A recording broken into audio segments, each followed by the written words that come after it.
Welcome back to the North American Daryl Podcast, Episode 10 Travel Budgeting and Lessons Learned in the Philippines. Today, I want to talk about something every long term traveler learns. No matter how well I plan, I'm going to make mistakes and occasionally blow the budget. Unexpected things happen, and sometimes I lose the discipline to follow my plan. The important part is learning from those mistakes before they become my official retirement killer. In early 2026, I spent roughly 16,000 US dollars during 4 months of travel. That should have covered almost 6 comfortable months in the Philippines. Instead, I spent more than $4,000 over budget. Apparently, my calculator and credit card stopped communicating while I was busy living life to the fullest. My trip started in Japan on January 15th. Tokyo's higher costs were not in my budget. My hotel was expensive, although the food was affordable and delicious. I'm willing to call the food a draw with the Philippines. The hotel? Not even close. But the real deal breaker was the weather. Cold, windy, and if you know me, I basically live in shorts and flip-flops. Japan in January didn't fit my budget, or my preferred dress code.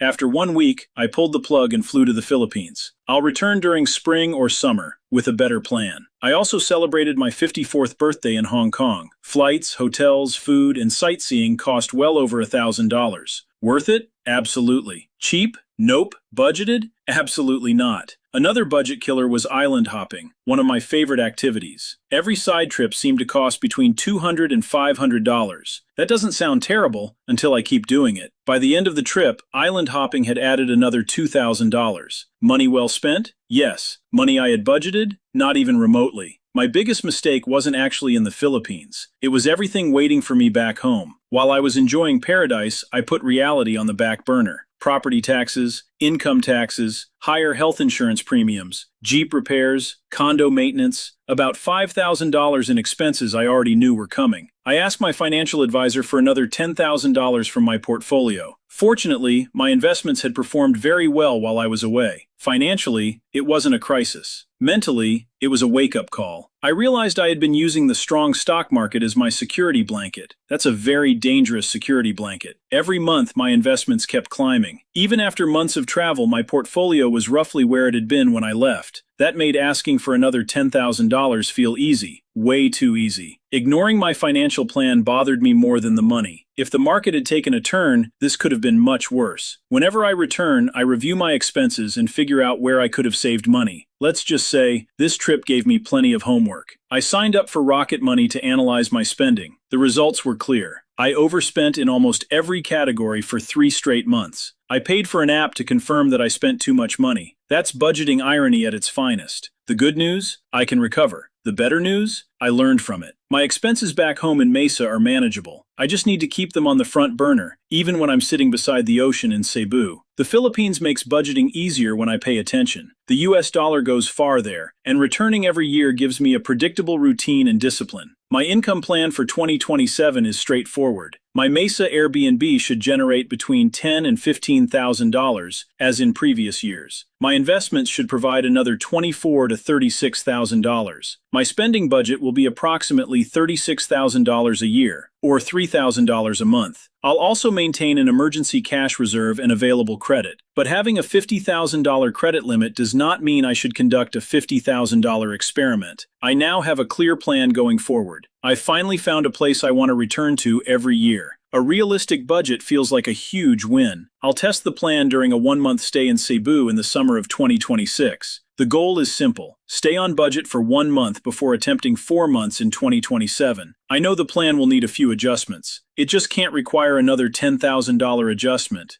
Retirement doesn't require me to be perfect. It requires me to notice when I'm drifting off course, correct it, and stop treating a rising stock market like my personal ATM. I'll keep traveling, keep learning, and more importantly, adapting. Thanks for listening to the North American Daryl Podcast. Until next time, live life to the fullest.